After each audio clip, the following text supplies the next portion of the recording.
That light doesn't look good. Let's fix it. Got the LifeX app here, and I can just plug in the brand colors. Don't like that overhead. Let's fix that. That's looking good. Shout outs to LifeX for not sponsoring this video. Hit me up, LifeX. All right, so it's Sunday. I don't usually record videos on Sunday. Sunday's my day off with my wife, but I received this comment on YouTube complimenting me on the colors of my videos. Now, color grading is something I've worked a lot on. I really love working with color. I love the Lumetri color panel in Premiere Pro. I'm sure when I eventually get into DaVinci Resolve, I'll go even crazier. But I shoot using the GH5, which is this camera, and the GH5s, which is that camera. So in this video, I'm gonna walk through some quick tips for getting great color out of the GH5 or any Panasonic camera, just any camera, and then all of the different grading options you have for the GH5, different methods and LUTs that I like to use to grade. This is gonna be helpful for any music video creators or musicians out there who are using a prosumer camera to get their content out there, or for anyone who's just purchased or is considering purchasing a GH5 or a GH5s. So let's get into it.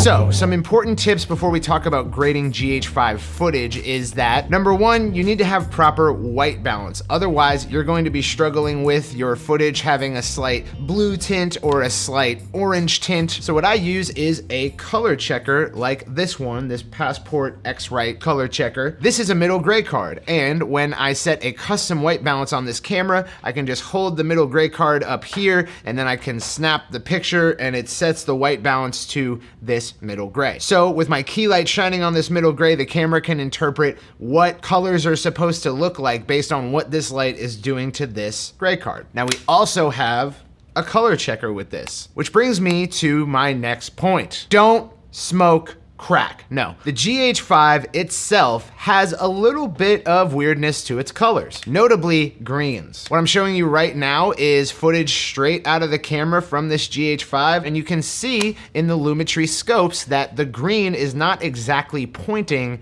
to the green. So with the GH5, just like with any camera, you're gonna be dealing with a little bit of natural peculiarity to the camera's sensor. Beyond that, every sensor in every camera is slightly different. So you might buy a copy of the GH5 that has a little bit of a yellow tint, almost imperceptible, but it's there. And lastly, let's talk about picture profiles. On the GH5, the most natural looking and best color that you're gonna get out of an in-camera picture profile, that is, you don't have to grade it necessarily, is the natural profile. A lot of people use Cine Like D. Cine Like D to me is a little bit harsh and video-y. And if you want to dial back any of those qualities of Cine Like D, you are degrading your image quality. So I don't like to use Cine Like D. Now, any filmmaker worth their salt knows about log profiles. Here's Vlog. This is a flat profile that squishes the highlights down and the shadows up so that you can get maximum dynamic range. The Panasonic camera has a profile called HLG, Hybrid Log Gamma. A lot of cameras have Hybrid Log Gamma. Basically, HLG performs better than Vlog in the GH5 and the GH5s. It's something people have discovered. This was first noticed by an awesome filmmaker, Nick Driftwood. I shoot in HLG.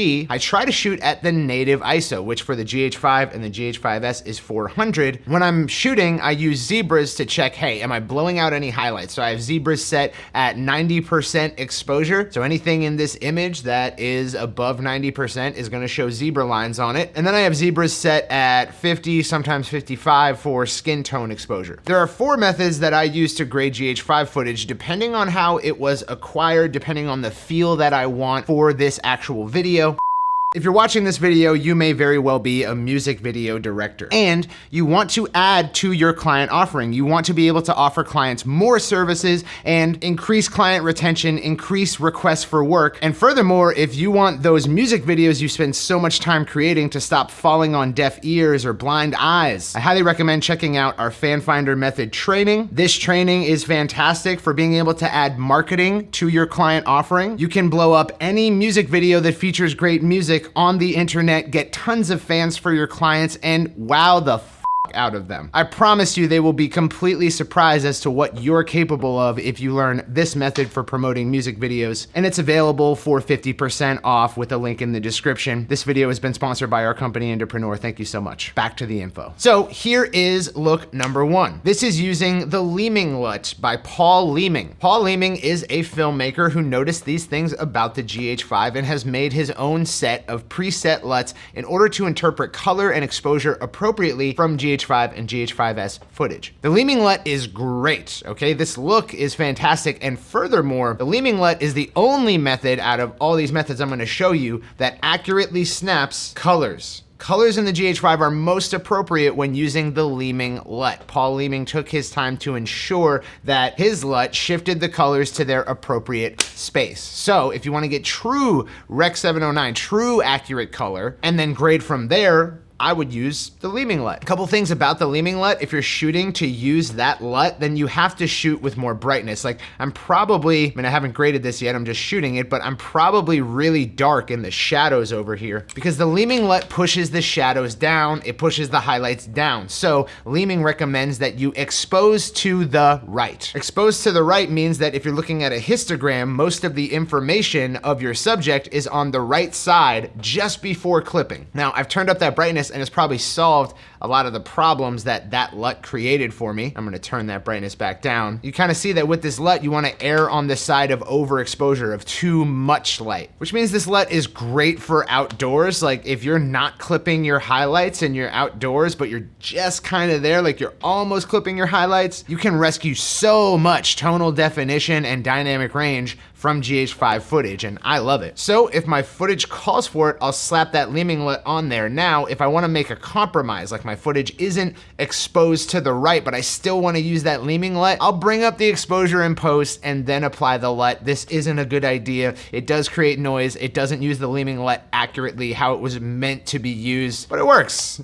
It works. After applying the Leeming LUT, I will typically play around with the curves in the Lumetri panel. So I'll do a cinematic S curve, or if it's underexposed, I'll bring it up a little bit using an arc curve. And then using the color wheels in the Lumetri panel, I will apply a little bit of a grade, typically teal and orange, and here's what that looks like. The Leeming LUT is my favorite in terms of color accuracy, richness, saturation, exposure. It's just my favorite LUT. The next look that I like is this one. This is using the GH5 LUT. Some filmmaker decided that they liked the way that Alexas, RE Alexas, handled highlight roll-off. So they made a LUT to interpret GH5 footage into more of the characteristics of an RE Alexa. Does it do that?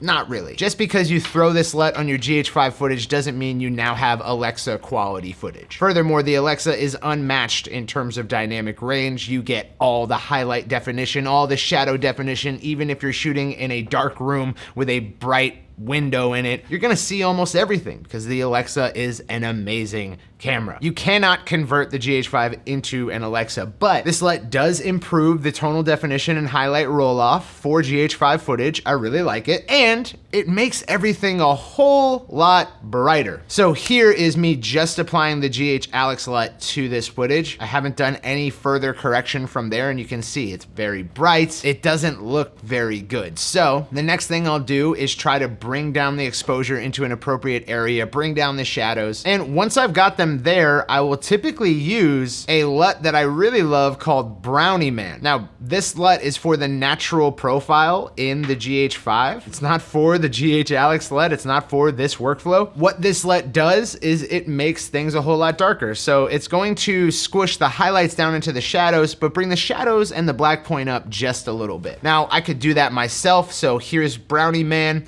Here's me trying to emulate Brownie Man. There's a few things that Brownie Man does that I can't really tap into. I don't really know what it's doing. And if I need to save time, I'll just slap it on there, dial back the intensity to my taste. And this is a look that I like to use. The next method I will use is a LUT by a man named JiuWorks. JOO.works. This gentleman is a YouTuber who uses the GH5 or did use the GH5, and he knows a lot about color science. So he noticed that the GH5 was not maximizing the color space it has available. So when you start to push the colors on the GH5, it will start to lose definition in certain colors before it loses definition in others. So let's say that it's green. Green doesn't get the maximized color space, but red does. When you start to push the saturation, red starts to lose definition long before green has become saturated to your taste. So you're oversaturating your red and undersaturating your green. It's a problem, and he decided to create a LUT that fixes that problem, maximizes the color space of the GH5, and I use this if I want big, bright, vibrant colors that I can dial back from. I've used it a lot in the past. I don't use it so much anymore just because the Leeming LUT, man, that damn Leeming LUT is so good. But I digress. It is one of my favorite workflows for the GH5, and sometimes I'll break it out for music videos, documentary style stuff. It's good. It's a great LUT. I highly recommend that you buy it from Mr. JiuWorks. And lastly, there's the old-fashioned way. There's tons of conversion LUTs out there for converting HLG to Vlog, HLG to natural, HLG to Cine Like D, HLG to Rec 709. Not enough time in this video to go through all that, but basically sometimes I'll just slap on a conversion LUT to get HLG to look like normal footage instead of this, which is what it comes out of the camera looking like. And then I'll just start grading from there. I'll start pushing around the Lumetri panel sliders, maybe work with curves, and yeah, I don't spend a whole lot of time on it. Now, if I were doing a feature,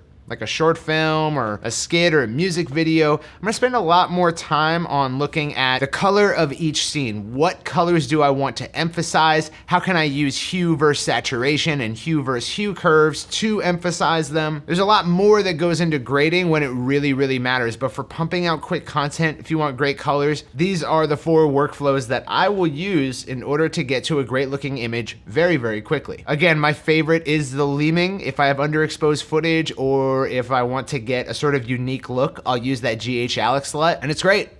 Works. You can find links below for all the LUTs that I've mentioned in this video. Shoutouts to anyone who doesn't use LUTs, like I wanna be there too, but what I get out of the Leeming LUT is just so good, and if it's good enough for Gerald Undone, it's good enough for me. So that's how I get color for my videos. I hope this has been helpful to anyone out there who struggles with getting cool color. Oh, and lastly, check your skin tones. Let's just carve out this piece right here. Yeah, that's right on the skin tone line. So sometimes I will use hue versus saturation and hue versus hue curves in order to get the skin to a proper place. I've been Circa for Full Stack Creative. This has been how I color grade videos. And I'll see you in that next one. Peace out.